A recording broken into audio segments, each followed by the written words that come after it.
Hello viewers, आज की इस वीडियो में बात करने वाले गैलीलियो गैलीली के प्रयोग के बारे में। इस प्रयोग के बाद ही न्यूटन नामक वैज्ञानिक ने गति का अपना प्रथम नियम प्रतिपादित किया। तो चलिए स्टार्ट करते हैं गैलीलियो का प्रयोग। देखिए, उन्होंने इस प्रकार का एक क्या लिया, पात्र लिया। इस प्रकार का एक पात्र लिया जिसमें जो घर्षण था वो कितना था, शून्य था। जिसमें कि घर्षण क्या था, शून्य था। आप देखते होंगे, आप कोई भी चीज फेंकते हैं पृथ्वी की सतह पर तो कुछ समय बाद जाके क्या हो जाती है, रुक जाती है। क्यों रुकती है? क्योंकि जो आपकी जो सतह है, जो आपकी जमीन है, उसमें क्या है, घर्षण है। तो जो गेंद है वो रुक जाती है। लेकिन ये एक ऐसी सतह है जिसमें कि घर्षण नहीं है, अर्थात घर्षण कैसा है, शून्य है। और ये जो पात्र है वो जो पृथ्वी से थीटा कोण बना रहा है। बिल्कुल।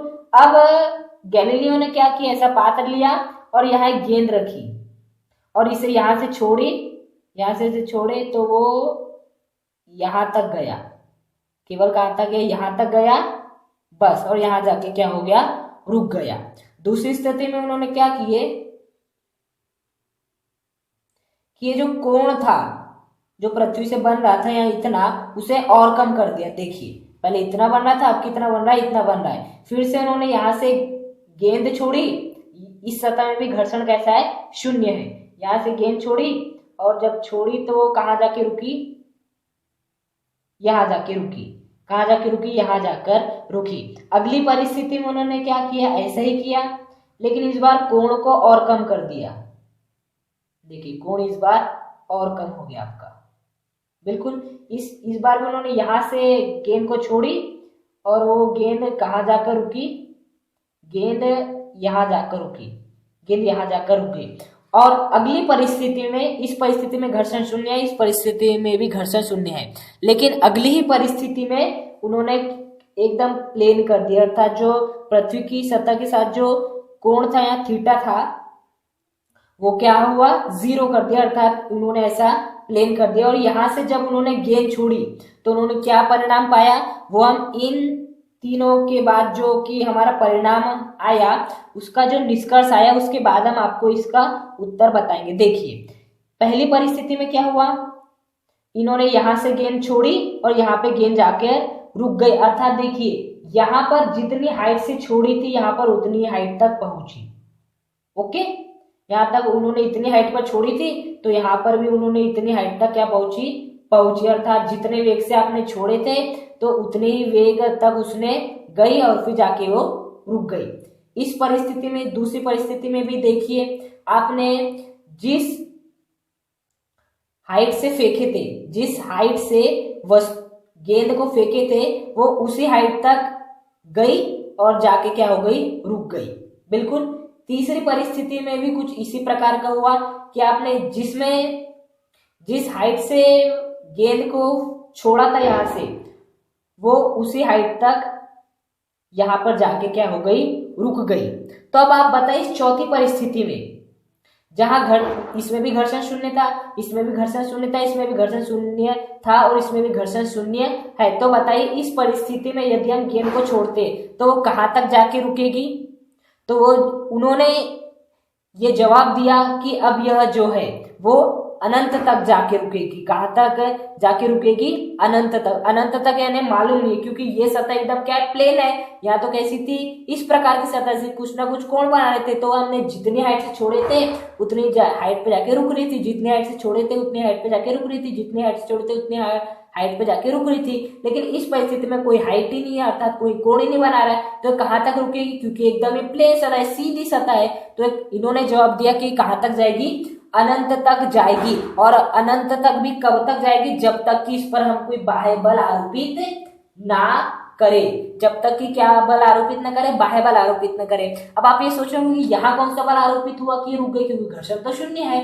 यहाँ भी घर्षण शून्य, यहाँ भी घर्षण शून्य है। अब यहाँ तो घर्षण शून्य है तो वस्तु जा ही रही है। यहाँ कौन सा बल है, पृथ्वी का कोई ना कोई गुरुत्वाकर्षण बल अवश्य होता है, जो कि कब लागू होता है, जब आप पृथ्वी की सतह से थोड़ा ऊपर उठते। देखिए, पृथ्वी से थोड़ा ऊपर उठी है तो पृथ्वी ने तुरंत अपनी ओर इसे नीचे गिरने का प्रयास किया, तो ये जिस हाइट पे छोड़ी गई थी उसी हाइट पे जाके रुक गई।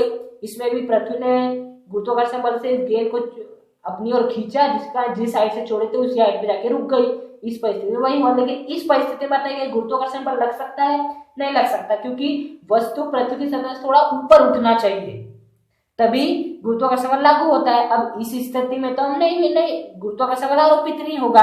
अब हमें इस गेंद को रोकना है तो क्या लगाना पड़ेगा? हमें बाहर से कोई ना कोई बल अवश्य लगाना पड़ेगा, या हम बोले तो असंतुलित बल लगाना होगा, क्योंकि आप जानते हैं संतुलित बल से कोई भी वस्तु की स्थिति में परिवर्तन नहीं होता है। यदि एक वस्तु पर भी 5 न्यूटन का बल लगा है, दूसरी ओर से भी 5 न्यूटन का बल लगा है, जैसे कि आपको हमने यह पिछले वीडियो में बताया है, तो वस्तु पर नेट बल 0 होगा तो वस्तु की स्थिति में परिवर्तन नहीं होगा। असंतुलित बल में वस्तु की स्थिति में परिवर्तन होता है, अर्थात हमें किसी वस्तु की स्थिति में परिवर्तन करना है तो उस पर असंतुलित बल लगाना अत्यंत आवश्यक है। यह एक महत्वपूर्ण बहुविकल्पीय प्रश्न है। ओके, अर्थात गैलीलियो ने यह पाया कि हमें किसी भी चीज को रोकने के लिए या किसी भी चीज की स्थिति में परिवर्तन करने के लिए हमें कोई ना कोई बाह्य बल की आवश्यकता होती है। अब इसी प्रयोग के आधार पे ये था आपका संपूर्ण गैलीलियो का प्रयोग। ये था संपूर्ण आपका क्या? गैलीलियो का प्रयोग।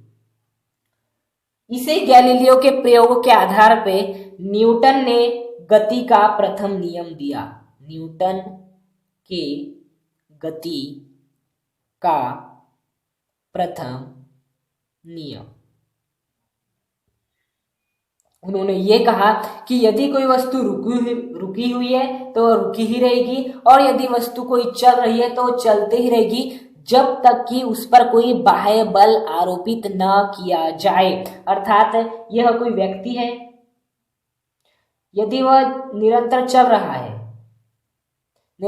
है तो वो चलता ही रहेगा जब तक कि हम उस पर कोई बाह्य बल आरोपित ना करें, और यदि कोई व्यक्ति रुका हुआ है तो रुका ही रहेगा जब तक कि उस पर हम कोई बाह्य बल आरोपित ना करें। तो अब आपने समझा कि न्यूटन की गति का प्रथम नियम क्या है? यदि कोई वस्तु स्थिर अवस्था में तो वह स्थिर अवस्था में रहेगी, और यदि कोई वस्तु गतिशील अवस्था में रहेगी जब तक कि उस पर कोई बाह्य बल आरोपित न किया जाए। तो यही था न्यूटन के गति का प्रथम नियम। इसे जड़त्व का नियम भी कहते हैं, अर्थात गति के प्रथम नियम को किसका नियम भी कहते हैं?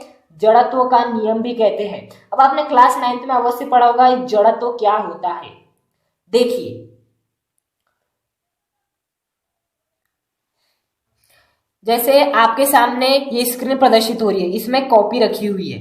अब ये कॉपी स्थिर है तो यह स्थिर ही रहेगी, अब क्यों रहेगी? कौन सी ऐसी चीज है जो इसे बोल रही कि नहीं तू स्थिर है तो स्थिर ही रहेगी? तो ये कौन करवा रहा है इसे? सब जड़त्व करवा रहा है। देखिए, यदि ये पेन निरंतर ऐसे चल रही है तो ये चलती ही रहेगी, केवल चलती ही रहेगी। तो इसे केवल चला ही कौन रहा है? जड़त्व ही चला रहा है। अब यदि आप इसे रोकने जाओगे तो आपको जड़त्व के विरुद्ध कार्य करना होगा। जैसे कि यह जो आपके स्क्रीन में जो कॉपी प्रदर्शित हो रही है वो स्थिर अवस्था में है, तो जो जड़त्व है ना वो इसे स्थिर अवस्था में ही बनाए रखेगा। वो नहीं चाहेगा कि ये स्थिर अवस्था से गतिशील अवस्था में आ जाए। तो और यदि कोई वस्तु गति कर रही है तो जड़त्व चाहेगा कि गति ही करती रहे, और वो ये नहीं चाहेगा कि ये रुक जाए। तो जड़त्व का काम क्या है कि यह किसी वस्तु की स्थिति में परिवर्तन का विरोध करता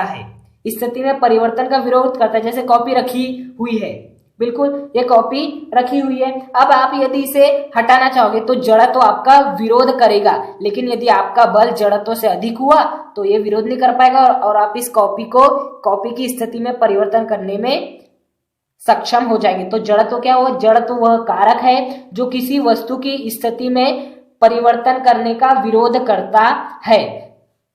और न्यूटन की गति का नियम भी यही बोलता है कि यदि कोई वस्तु स्थिर अवस्था में तो हमें स्थिर में ही रहेगी, और यदि कोई वस्तु गतिशील अवस्था में तो गतिशील अवस्था में रहेगी जब तक कि उस पर बाह्य बल आरोपित ना करे। जड़त्व का नियम भी यही बोलता है कि यदि कोई वस्तु रुकी हुई है तो मैं उसे रोक के ही रखूंगा, यदि कोई वस्तु चल रही है तो वो मैं उसे चलते रहूंगा, मैं आपको उसकी स्थिति में परिवर्तन नहीं करने दूंगा। तो देखिए, इसी कारण न्यूटन की गति के प्रथम नियम को जड़त्व का नियम भी कहा जाता है। बिल्कुल। तो आज के इस वीडियो में हमने बात की है न्यूटन की गति के प्रथम नियम के बारे में। अगले वीडियो में हम बात करेंगे